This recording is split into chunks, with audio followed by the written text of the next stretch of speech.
Mythal's guardians. Looks like an ambush. Impressive work.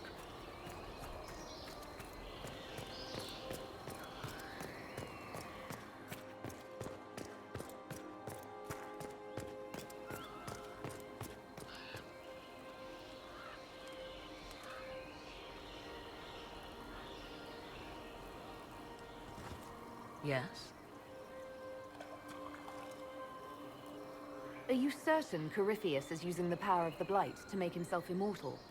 Perhaps you forget. I was in Ferelden during the Fifth Blight. I have seen a true archdemon rage. How Corypheus gained the power to send his soul into blighted bodies, that is the real question. Will answering that question let us destroy Corypheus for good? Perhaps.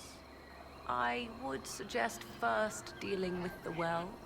If Corypheus obtains it, any chance of success could be lost.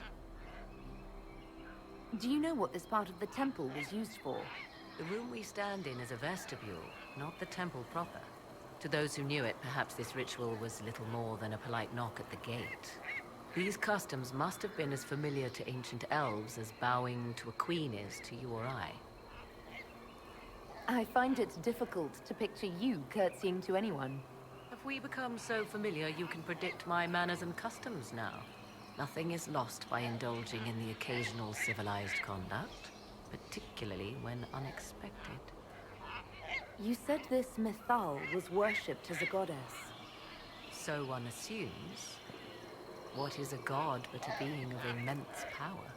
The dread old gods were nothing more than dragons, after all. They rise as archdemons, and they die. Perhaps Mythal was a powerful elf, a ruler among her kind. History often plays storyteller with facts. You admit lack of knowledge, and yet dismiss her so readily? I do not dismiss her. I question her supposed divinity. One need not be a god to have value. Truthfully, I'm uncertain Mythal was even a single entity. The accounts are varied. There are varied accounts of Mythal. In most stories, Mythal rights wrongs while exercising motherly kindness. Let fly your voice to Mythal, deliverer of justice, protector of sun and earth alike. Other paint her as dark, vengeful. Pray to Mythal and she would smite your enemies, leaving them in agony. More Dalish tales, I assume. If you know more about this, Solas, speak. The oldest accounts say Mythal was both of these, and neither. She was the mother, protective and fierce. That is all I will say. This is not a place to stir up old stories. Whatever the truth, all accounts of Mythal end the same. Exiled to the beyond with her brethren. What do you mean, exiled? Tricked by the Dread Wolf, as all the elven gods were said to be, trapped in a land beyond the Fade. Many Dalish believe this is why the elves fell from grace, and their gods did not save them. Or perhaps they were simply rulers slain by Tevinter. Who can say? You've seen the elves here. They seem odd. Indeed. Two things are possible. One, this is a group of Dalish separated from their brethren, cultists, fanatic in their desire to keep humans away.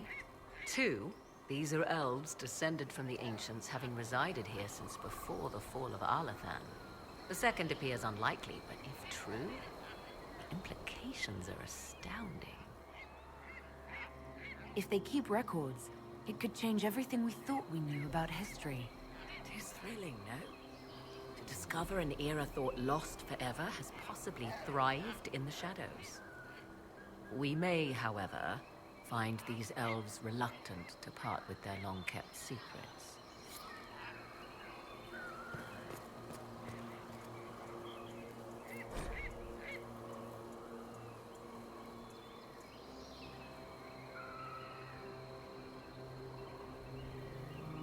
Why would this be here? Something wrong? It depicts the Dread Wolf, Fen-Harel. In elven tales, he tricks their gods into sealing themselves away in the beyond for all time. Setting Fen-Harel in Mythal's greatest sanctum is as blasphemous as painting Andraste naked in the chantry. Some chantries display statues of Andraste's betrayer Mafrath as part of the chant. It might fulfill a similar function. A reminder of vigilance for the faithful. For all your knowledge, Lady Morrigan, you cannot resist giving legend the weight of history. The wise do not mistake one for the other. Pray tell, what meaning does our elven expert sense lurking behind this? None we can discern by staring at it. You two look like you're about to kiss when you argue. 'Tis time we pressed forward. Agreed.